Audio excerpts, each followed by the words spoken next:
Libro de los Salmos, capítulo 147, versículo 3. ¿Está ahí conmigo?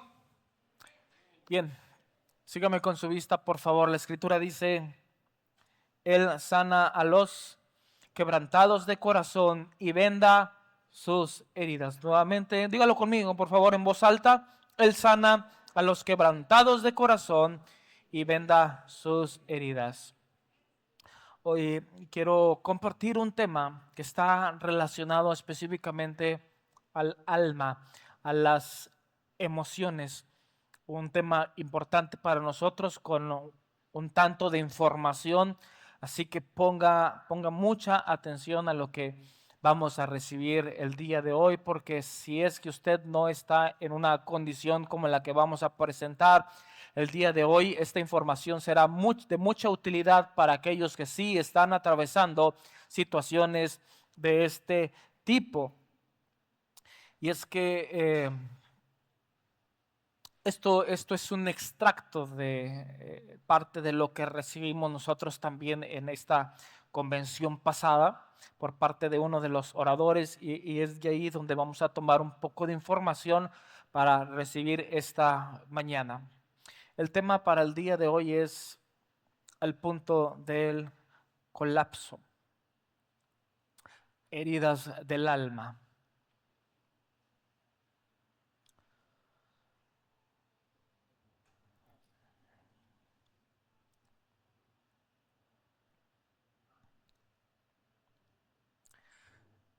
Existen, hermanos, situaciones que llevan al deterioro y al desgaste en la parte almática. Usted sabe que estamos compuestos por cuerpo, alma y espíritu. Y cada uno de ellos son importantes. Hemos de decir que llegamos a momentos, situaciones de deterioro en relación a este concepto. En especial la parte emocional. Así que esto provoca daños colaterales en nuestra salud física, matrimonial y familiar. Situaciones que afectan directamente, repito, nuestro físico. Si usted está en esta situación, nuestro matrimonio, o bien nuestro entorno familiar.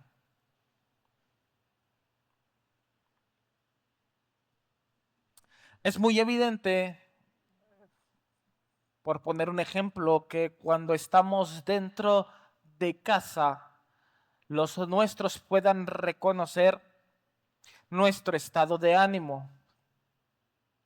Y llegan momentos en donde prácticamente puedan ellos, alguno de ellos, decir: estás de mal humor, ¿verdad? Aún sin nosotros hacer ninguna expresión verbal. A razón de que se dan cuenta que estamos de un mal humor dentro del hogar. ¿Cómo es que se dan cuenta?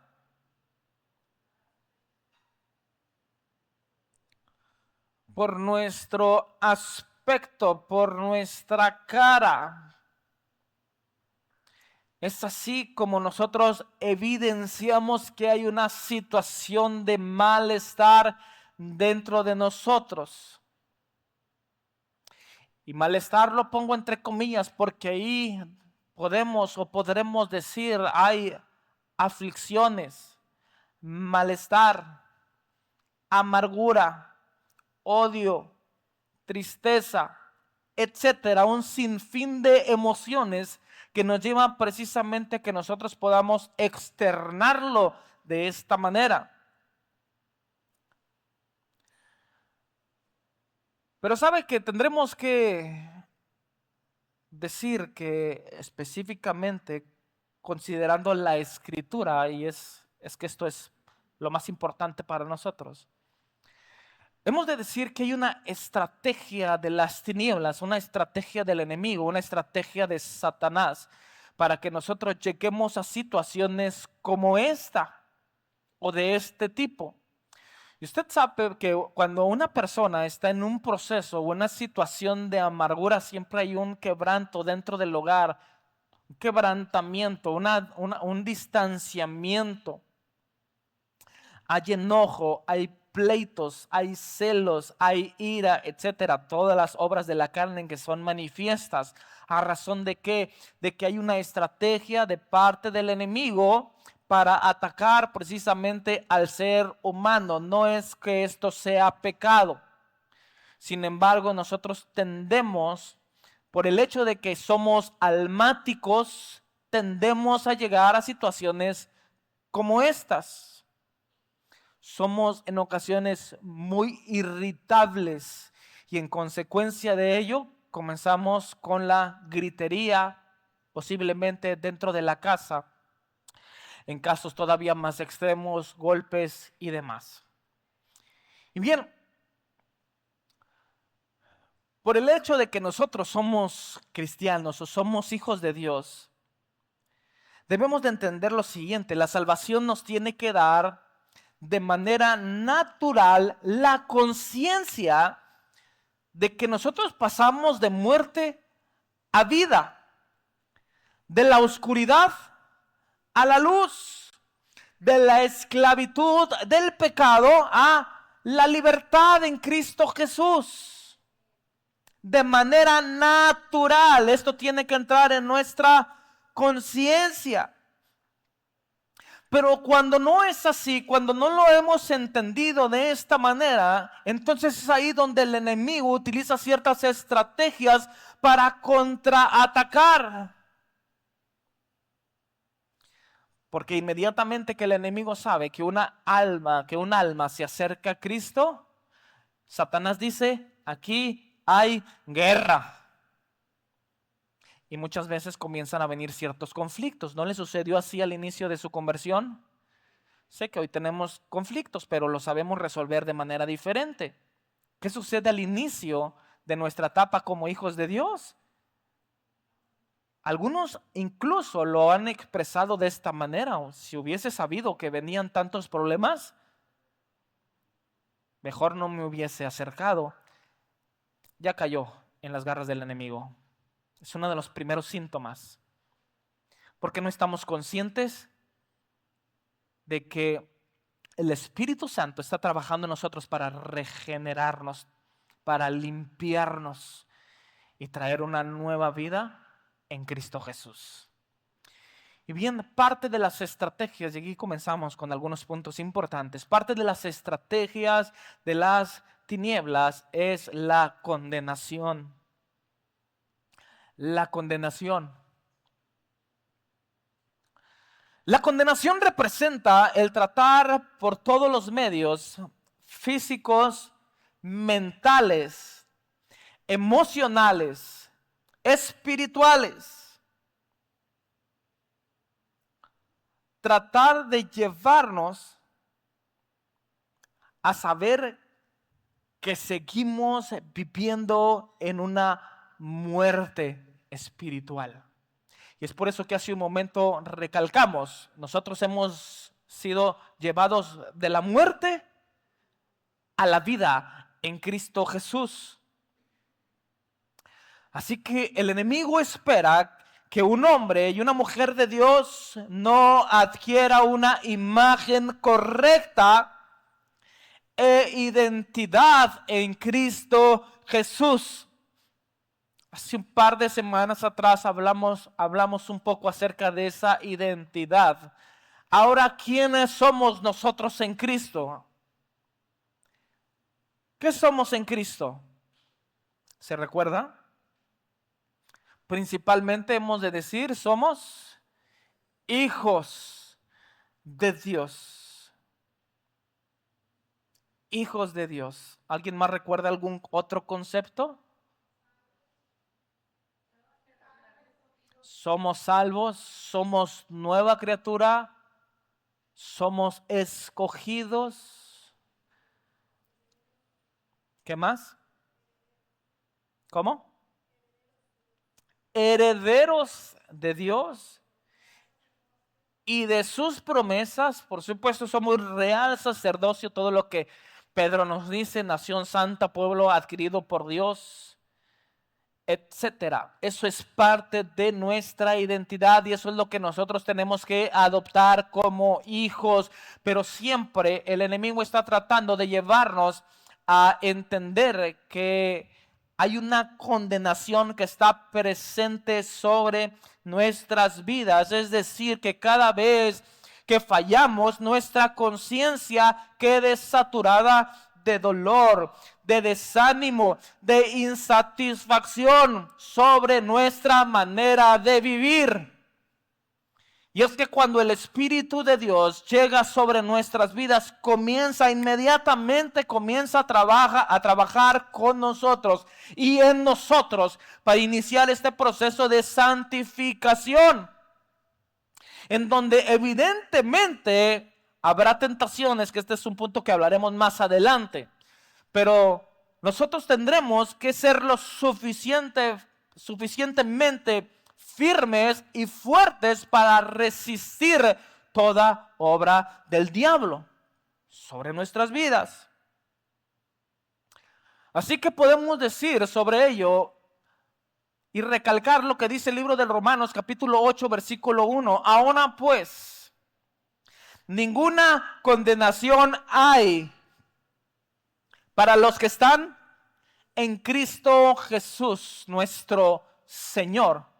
Entendamos que si hacemos a Jesucristo nuestro Señor, eso significa que Él tiene que gobernar nuestra vida, tomar control de nuestra vida. Pero ¿qué es lo que queremos hacer normalmente? No, yo quiero tener el control. No es así. Y nos cuesta dejarle ceder el control. Pero cuando hablamos específicamente de esta palabra Señor, el Señor era el dueño de todas las cosas, es el que tenía el control, es el que tenía la autoridad, según la Escritura en el Antiguo Testamento.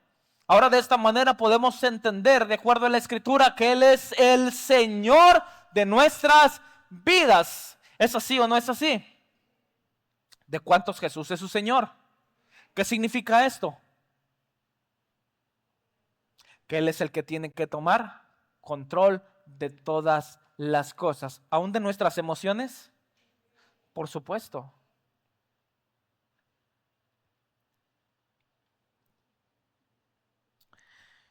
Y parte de la lucha que tenemos con este asunto de la condenación es que nosotros caminamos en un estado de inmadurez espiritual.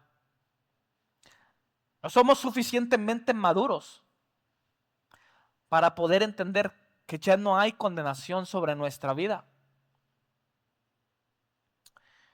Y que Cristo, por supuesto, se ha puesto de por medio para que nosotros seamos justos delante de Dios. Romanos capítulo 5, versículo 1, la Escritura dice, justificados pues por la fe, ahora tenemos paz para con Dios por medio de nuestro Señor Jesucristo. Es decir, somos hechos justicia de Dios. ¿Cuántos pueden decir amén? Somos hechos justicia de Dios. No hay condenación. Ahora somos justos delante de Él. Así que tenemos que ir erradicando ciertos conceptos que han traído una persecución a nuestras vidas. Y este es uno de los primeros conceptos. No hay más condenación para los que están en Cristo Jesús. De modo que si alguno está en Cristo, nueva criatura es. El segundo concepto es la tentación. La tentación. ¿Qué es la tentación? Son situaciones agradables para la carne, tratando que con esa caída nuestras fuerzas espirituales disminuyan y no tengamos oportunidad de resistir a su influencia y control. Hay una influencia de parte de Satanás y un control de Satanás en relación a ceder en esa situación de tentación de manera específica. Hemos de decir, hermanos, que si el diablo lo intentó al principio del ministerio de Jesús, ¿no fue así? ¿De qué manera lo intentó? Y sabe que tal vez podamos decir que hay tres conceptos también importantes dentro de cada una de estas tentaciones. Número uno, le dijo al Señor: ¿tienes hambre?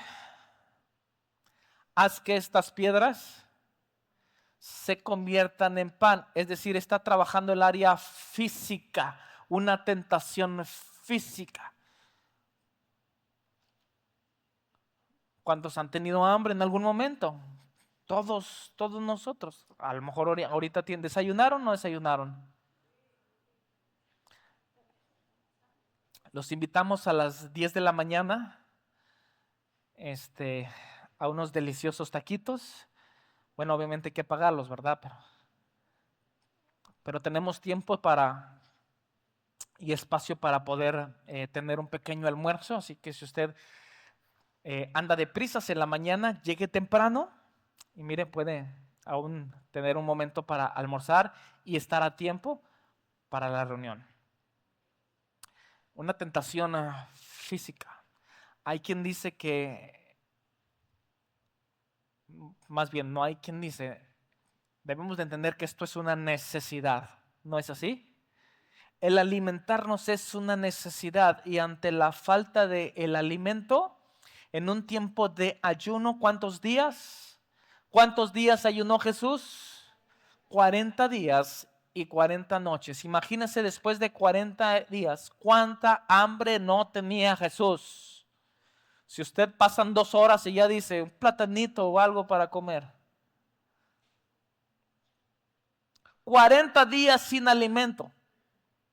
Así que una de las primeras tentaciones, el pan. Número 2, le dice, si tú eres hijo de Dios, échate abajo, pues escrito está que sus ángeles mandará acerca de ti que te guarden. Es decir, está jugando con sus emociones en ese momento.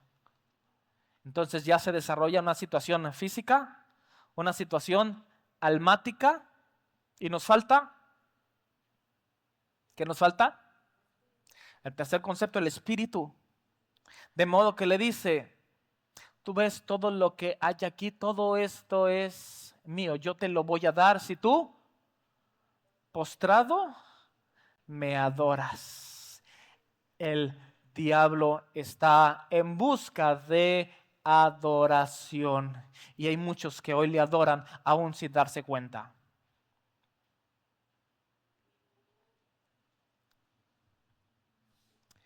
Y en estos tres aspectos viene la tentación. No así digamos que al principio de todos los tiempos. La primera estrategia que el diablo utilizó para atacar a Eva fue, ¿cuál fue? La tentación. Por supuesto, por medio del fruto que estaba prohibido. Ven, es agradable. ¿Cuál es uno de los sentidos que inmediatamente se despierta cuando hay una tentación? La vista es agradable a los ojos. Ella vio que era agradable a los ojos, lo probó y dijo, esto está delicioso. Es lo que sucede. Tantas tentaciones a las cuales nos enfrentamos. Tantas situaciones que son agradables a los ojos. Y puede llegar el momento de decir, esto está delicioso para nuestra carne. Qué sabroso.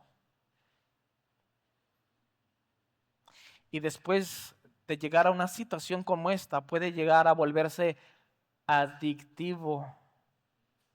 Hay mucho peligro dentro de todo esto.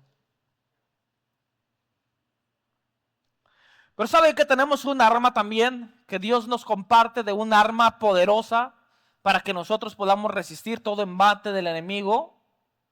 Segunda de Timoteo capítulo 1, versículo 7, la escritura nos dice que Dios no nos ha dado un espíritu de cobardía, sino un espíritu de poder. No los escucho. Un espíritu de poder, amor y dominio propio. Otra vez, un espíritu de poder, amor y dominio propio. Y este es el arma que nosotros debemos emplear para toda situación. Pero sabe que para ser efectiva o efectivo este dominio propio tiene que ser por medio del discernimiento. ¿Qué significa esto? Nosotros tendremos que llegar al momento de discernir qué es entre lo bueno y lo malo. El apóstol Pablo decía, todo me es lícito, pero no todo me conviene. Todo me es lícito, pero no todo me edifica. Es decir, por medio del discernimiento nosotros tenemos que entender qué me conviene y qué me edifica.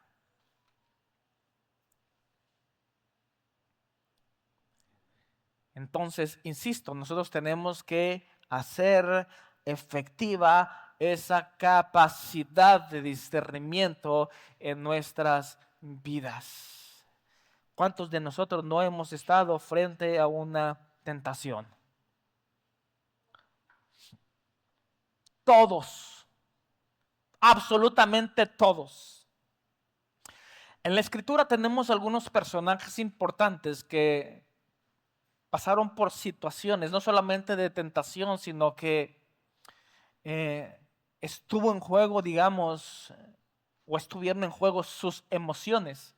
Hablamos, por ejemplo, de un rey David, con una situación familiar tremenda en relación a su, primero, persecución de parte del rey Saúl. Sus emociones estaban totalmente locas, hasta el grado de llegar a decir, alma mía.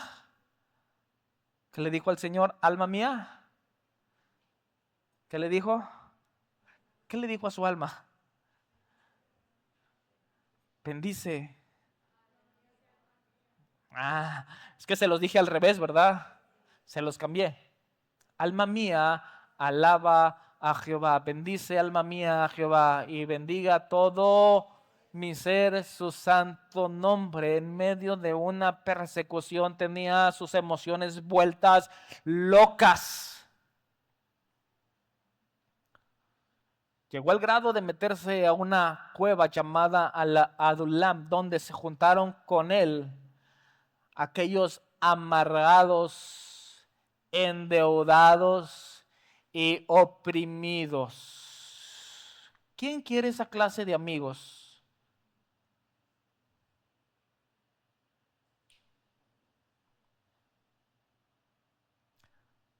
Pero ¿sabe que David los aceptó? Y él generó tanta influencia en ellos al grado de que esos conceptos fuesen erradicados de su vida, a tal grado de llamar a esos mismos hombres los valientes de David. Cómo una influencia positiva puede cambiar el entorno de los que están hacia nuestro alrededor. Y eso es lo que tenemos que ser usted y yo. José, voy a mencionarlo rapidito. Tal vez más adelante vayamos a detalles. Si no termino el día de hoy, tendremos parte 2. ¿Está bien? Esto está muy interesante. José, con un poco de tal vez ambición en su momento, no sé si llamarlo así, llegó con sus hermanos y con sus padres. Dios me habló y me dijo, más bien, y me mostró por medio de un sueño que había 12 espigas que se rendían sobre otra espiga. Aunque el sol y la luna se rendían. A ver, tú estás loquito, le dicen sus hermanos. O sea, lo que tú estás diciendo es de que nosotros nos vamos a rendir a ti. Tú estás mal de la cabeza. Inició un proceso de persecución sobre su vida a tal grado de que cuando estaban ellos en el monte, ellos maquinaron entre sí. Y en esa maquinación quisieron quitarle la vida. Qué terrible historia. Que uno de sus hermanos quisiera matarle. Gracias a Dios por su misericordia, que siempre está presente. Y surgió un hombre llamado Judá que dijo, no, espera. Evidentemente, si usted lo va comprendiendo y si usted está abriendo hoy sus ojos, esta mañana, sus ojos espirituales, esto nos lleva directamente a Jesús.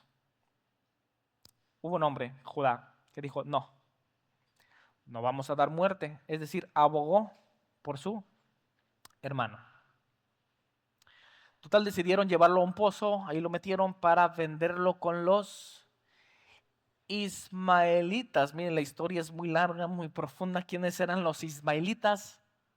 ¿A dónde llegó este muchacho? ¿Quiénes eran los ismaelitas? Por supuesto, los descendientes de Ismael. ¿Y quién era Ismael? Eran parientes de alguna manera, lejanos, pero parientes. Estos eran traficantes, en el buen sentido de la palabra. Bien, total que fue vendido. Entonces inicia un proceso de amargura en la vida de José. Resentimiento en contra de sus hermanos. Estos no me quieren, estos me odian, estos me vendieron. A Dios gracias, salió con vida de aquel pozo. Y finalmente, dentro de todo este proceso, vemos cómo de alguna manera es manifestada la misericordia de parte de Dios, pero vemos una reacción en la vida de José que precisamente nos da el entendimiento para saber que había tanta amargura en su corazón que comienza a gritarlo dentro de sus cámaras, dentro de su habitación. Elevó un llanto tan poderoso que aún en las afueras, dice la escritura, se escuchaba este grito. ¿Alguna vez has escuchado un grito de amargura, de resentimiento, de dolor? En esa condición se encontraba José. Hablamos, por ejemplo, de una Ana. ¿Usted recuerda la vida de Ana? La historia de Ana, una mujer que no tenía hijos, no podía tener hijos, tenía una contrincante, entre comillas, llamada Penina, que le amargaba la vida. Esta era una mujer, pero tremenda. Ella guardaba resentimiento en su corazón. Llegó delante del Señor, llegó al templo. Y dice la escritura que lloraba como una borracha. Evidentemente todo esto es en sentido figurado. Balbuceaba, había tanto dolor en su corazón, tanto dolor, tanta angustia. Finalmente vino la respuesta de parte de Dios. El asunto es que lleguemos al punto de entender cómo hay tantos personajes que pasaron por diferentes situaciones. Uno más, profeta Elías, uno de los profetas más poderosos en la palabra, que hizo descender fuego del cielo. ¿Se acuerda de la historia? Frente a 400 profetas de un dios pagano llamado Baal. Dice que cuando terminó todo aquel proceso del enfrentamiento, él salió de aquel lugar. Y aquí hay otro tema también interesante, que es el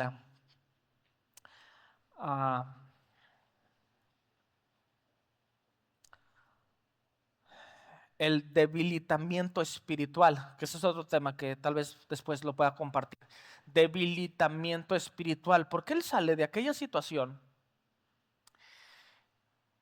Y dice la escritura que cuando comienza a ser perseguido por aquella mujer, iba a decir una palabra, pero se escucha muy feo,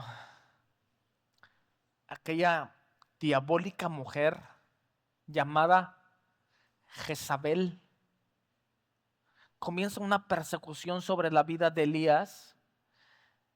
Dice la escritura que él se aparta a un día de camino, se sienta debajo de un árbol y le dice al Señor: Dios, ¿por qué no me quitas la vida? Wow. Entró en un estado de depresión tremendo. Es un tema que más adelante en el cual vamos a profundizar. Es decir, los ejemplos que tenemos en la Biblia son para que hoy nosotros podamos aprender de ellos. Si están escritos es para que nosotros podamos saber que hay una solución.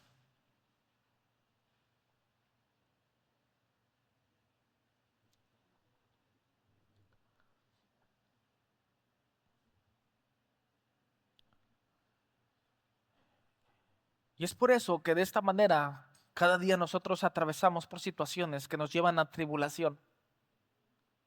Pero no es más que,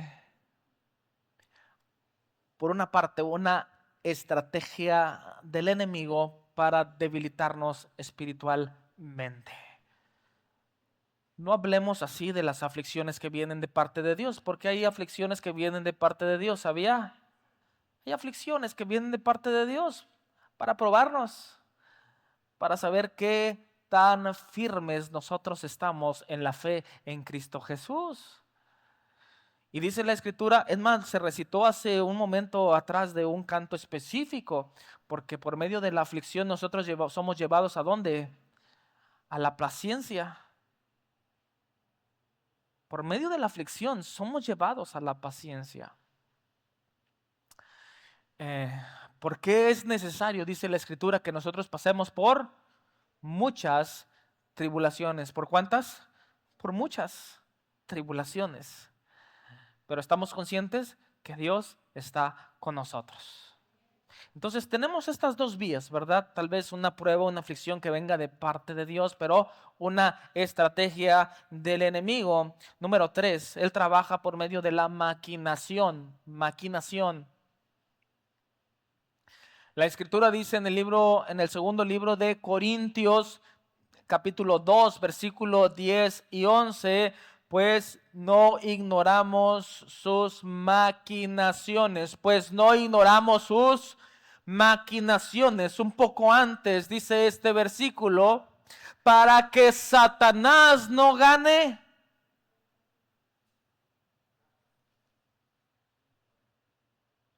ventaja.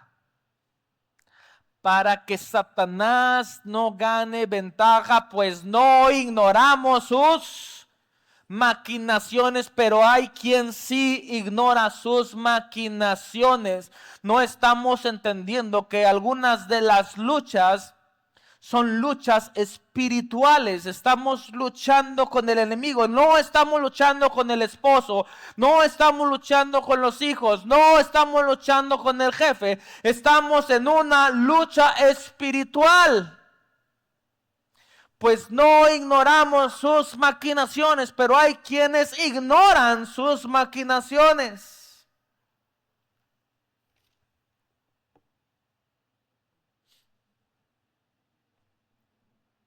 Cantares capítulo 2, versículo 15 lo expresa de esta manera: las pequeñas zorras que vienen a acabar con el fruto de la viña. Parafraseando un poco, las pequeñas zorras son pequeños animales que se meten en los plantíos. ¿Usted sabe qué puede hacer una zorra en un plantío? Puede destruir absolutamente todo. Si usted le da cavidad a esas pequeñas zorras, esa pequeña zorra le va a hacer un desastre en su vida. Ay, es que no pasa nada, es tantito, es poquito. No pasa nada, una pequeña zorra. Si no dice amén, diga ay.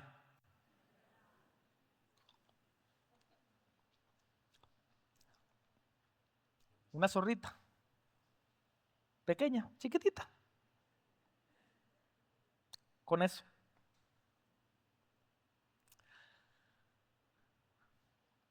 Hablando de pequeño, por ejemplo, La Escritura nos dice que la lengua, por ejemplo, es un miembro tan pequeño, algunos la tienen bien larga, ¿verdad? Pero así lo muestra la palabra.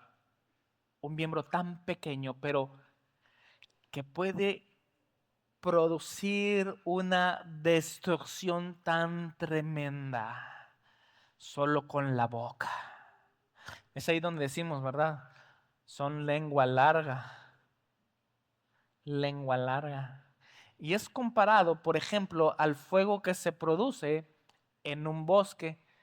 Un solo cerillo, una pequeña llama que puede hacer en un bosque, puede incendiarlo absolutamente todo.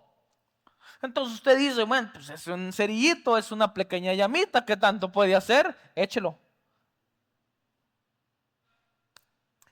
Hasta la cárcel lo meten por incendiar un bosque. ¿No es así? Está penado. Pero si andamos de lengua suelta, y lo que genera y lo que provoca es mucha destrucción en el alma, en el corazón.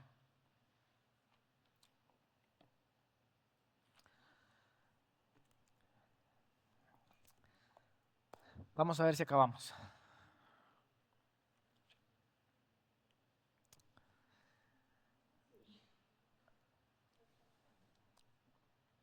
Que al cabo ya no tenemos problema de tiempo, ¿verdad?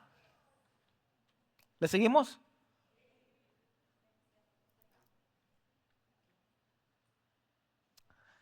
Dentro de este proceso de maquinación vamos a profundizar en algunos términos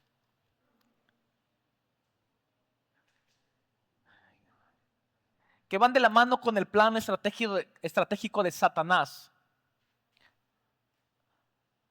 para llevarnos precisamente a esos conflictos. Y uno de ellos es los conflictos no resueltos. Conflictos no resueltos. Es decir, y escuche bien, que son algunos conceptos importantes.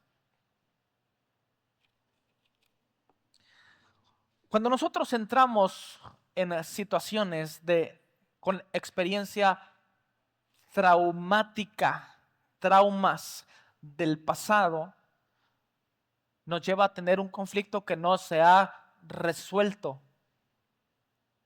Experiencias traumáticas, una pérdida,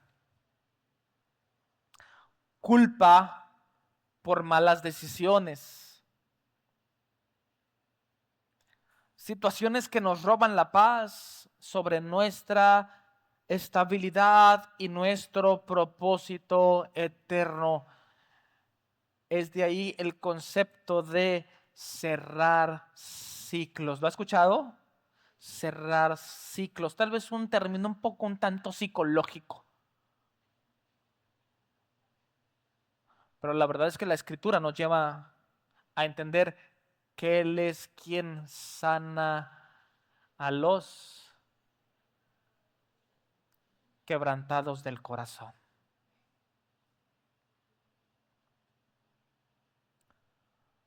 Repito, experiencias traumáticas, pérdidas, estoy hablando pérdidas humanas,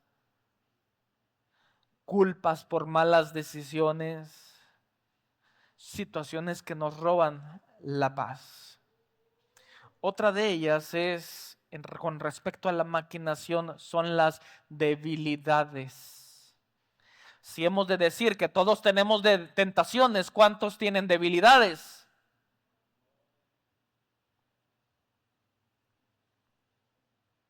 ¿De qué tipo?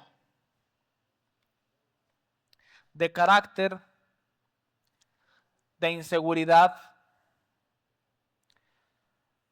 reacciones coléricas,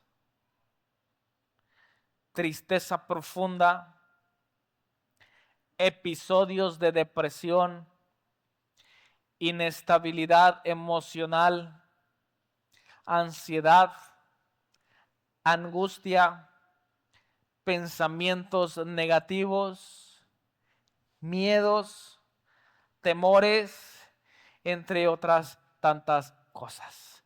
¿Le quiere añadir? Puede añadirle.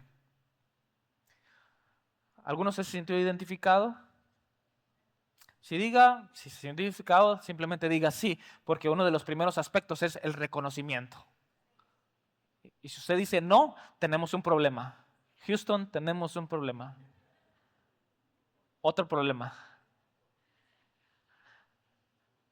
A donde tenemos que llegar primero es a reconocer nuestras debilidades.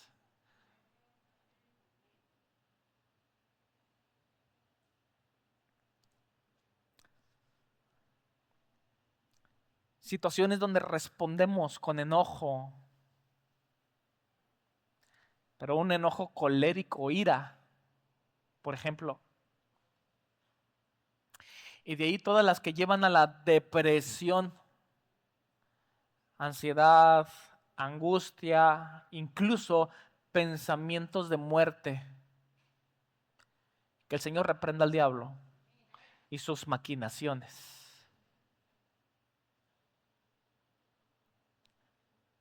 Pero tal vez otros miden en medio de miedos y temores. Situaciones que no han podido superar. ¿Cuántos años quiere vivir con eso? Usted decida. Usted decida cuánto quiere vivir en la amargura. Usted decida cuánto quiere vivir en el resentimiento. Usted decida cuánto quiere vivir en el temor, en el miedo. Yo lo único que puedo decirle es que aquí está Cristo para liberarnos. Aquí está Cristo para sanarnos. ¿Hasta cuándo?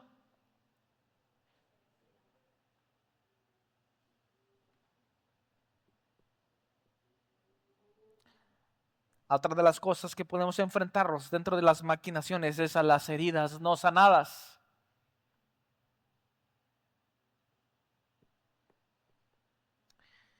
Dentro de las cuales nos encontramos en medio de dolor, cargas y pesos que atormentan nuestra alma.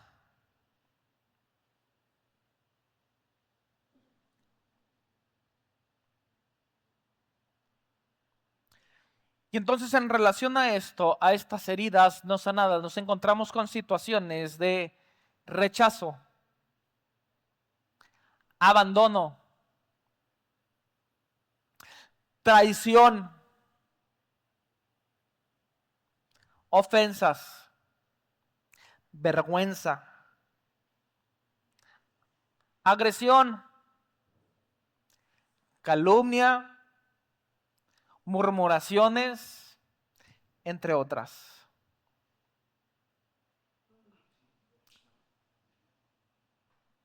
¿Alguna vez has sido calumniado por alguien?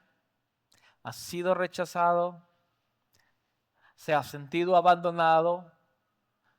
¿Lo han traicionado?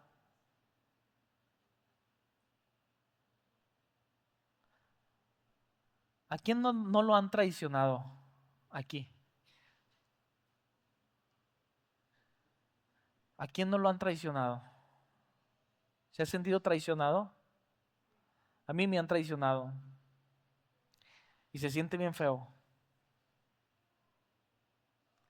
Pero si a Jesús lo traicionaron,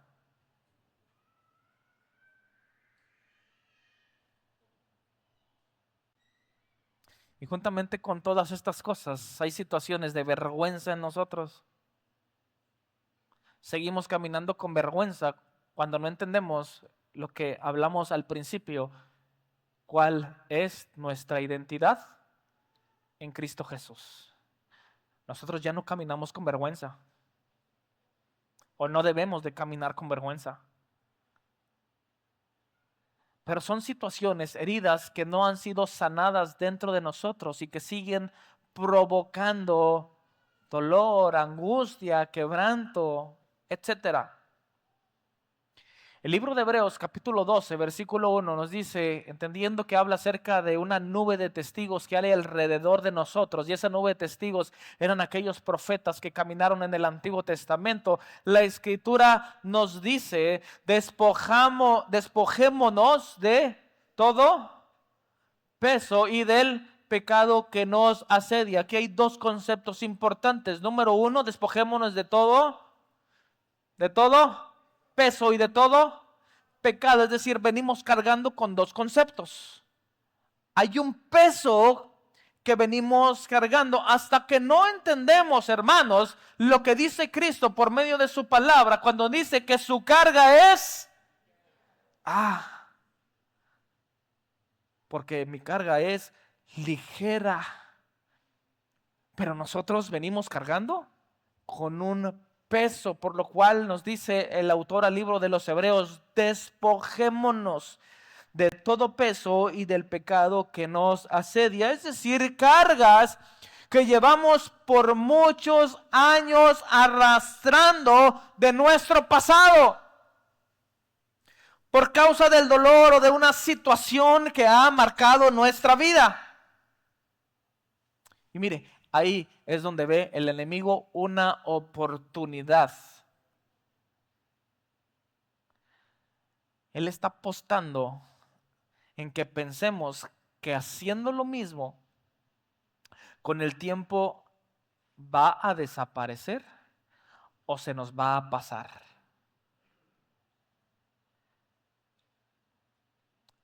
Tal vez ha sido en algún momento partícipe de esto, si no, tal vez lo ha escuchado en relación a que muchos comentan, pero ya pasará el tiempo.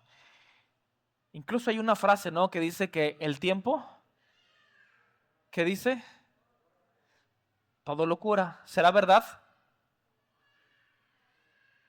¿Será que el tiempo todo lo cura? No. Bueno, esa es mi percepción.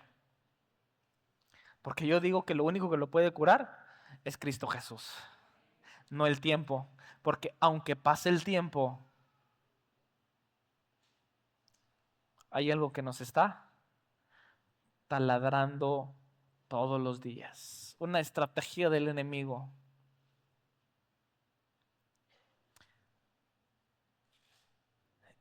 Y con ello estamos ignorando que le estamos dando paso a un desgaste que se puede convertir en algo potencialmente mortal. Es decir, nos va a llevar a la muerte. ¿No he escuchado gente que dice, se murió de tristeza? ¿No lo he escuchado? ¿No se ha muerto gente de tristeza? Al parecer, ¿no? Es que se murió mi hijo, por ejemplo, el esposo, y no puedo vivir con esto. Y se echa la muerte. Y se muere. Es de ahí el concepto, se murió de tristeza. Hay unos que se entierran con los muertos. Este es otro tema, ¿verdad? Se entierran con los muertos. No, ¿por qué me dejaste? Me voy contigo, prefiero irme contigo. Cuidado con sus palabras. Se entierran con los muertos. Y entonces después de eso su vida es una vida miserable. Muerto en vida. Terrible. Atención a sus palabras. Digo, no podría decirlo de esta manera, pero hay que entenderlo así, ¿no? Dice este dicho, el muerto al pozo y el vivo al gozo. Es decir, no quiero malinterpretar la frase, no quiero decir con esto que, qué padre que ya se murió. Sino con esto quiero entender que el muerto, bye, ya, se murió. Pero hay gente que está en esta tierra y está muerta en vida. Qué triste, qué lamentable. Y no tiene la oportunidad de disfrutar su presente. No tiene oportunidad de disfrutar lo que tiene enfrente, lo que tiene a su alrededor. Disfrute lo que tiene a su alrededor. Disfrute de la vida sanamente, evidentemente. Disfrute del gozo que el Señor puede darnos. Ya con esto voy terminando.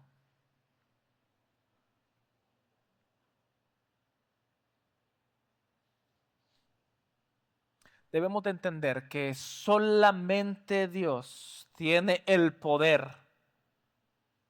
Solamente Dios tiene el poder para sanar toda herida. Lo que fue una marca del dolor puede convertirse en un testimonio.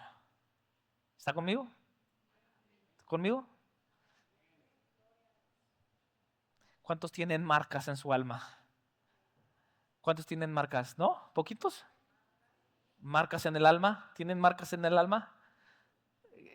¿Qué es una marca? A lo mejor no me he explicado bien. ¿Qué es una marca? Una marca es una herida que ya cicatrizó, que ya está sanada. Esa es una marca. Ya está sanada. Otra vez. Lo que fue una marca de dolor ahora puede convertirse en un testimonio. ¿Para qué? Para ayudar a otros. Ya deje de estarse lamentando, deje de estar pensando, ¿y por qué eso? Entienda mejor para qué. ¿Para qué? ¿Qué es lo que Dios quiere enseñarle por medio de lo que sucedió? Pasamos la semana pasada una situación terrible que más adelante le comentaré. Terrible, no se imagina usted. Y sí, lo voy a dejar con la duda, perdón. Perdón, perdón.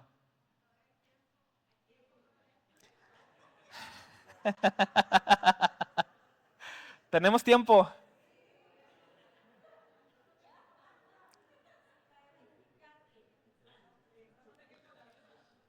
Ah, perdón, prefiero guardarlo un momento más.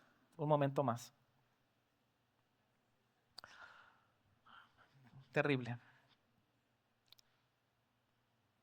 Pero entendimos y entendemos que la voluntad del Señor es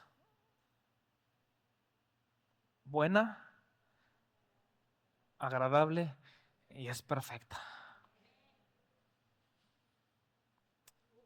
Y que el Señor sana toda herida del alma, todo dolor en el corazón.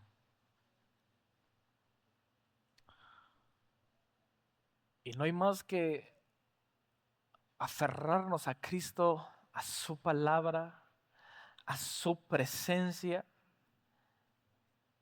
que es suficiente para nosotros. Y es ahí donde se hace viva esta palabra, porque en tu presencia, Señor, hay plenitud de gozo y hay delicias a tu diestra.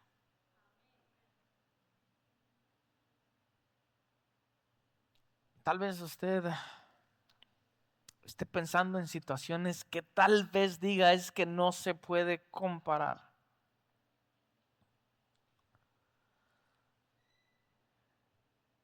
Pero hay marcas que hoy son un testimonio y que más adelante compartiremos. Para cerrar esto, primeramente tendremos que reconocer que hay una herida. Hay una herida.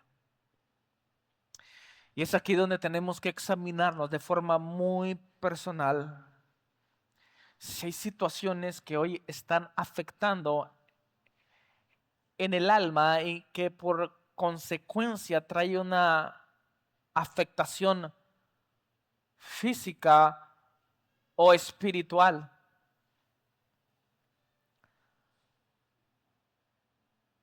Hay que examinar nuestra relación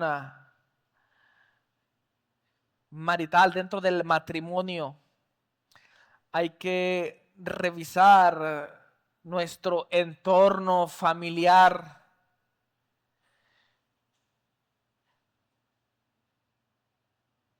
Y hay que reconocer si es que haya una situación que hoy nos está afectando en el alma.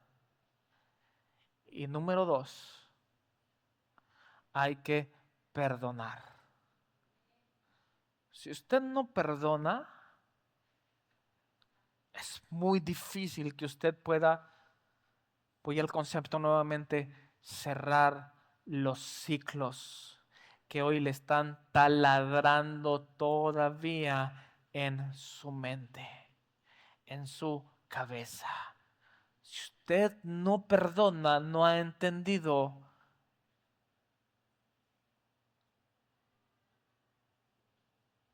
la gran capacidad de amor que Dios tiene para con nosotros. ¿Me explico? Porque si, ya lo dijimos, siendo aún pecadores, a razón de nuestro pecado, Dios tuvo que enviar a su único Hijo para que fuese entregado, para que diese su vida por nosotros, entregase su sangre por nosotros y que de esa manera fuésemos perdonados. Hasta que no lleguemos a entender este gran contexto de amor de Dios para con nosotros, será muy difícil entender que nosotros debemos perdonar a nuestros ofensores. ¿No lo dice así la Biblia? ¿No lo digo yo? Jesucristo lo dijo. Amad a aquellos que nos transgreden, a los transgresores. Uf. ¿Es difícil? Sí, claro que es difícil. Pero si no lo entendemos, será muy difícil llegar a una sanidad en el alma.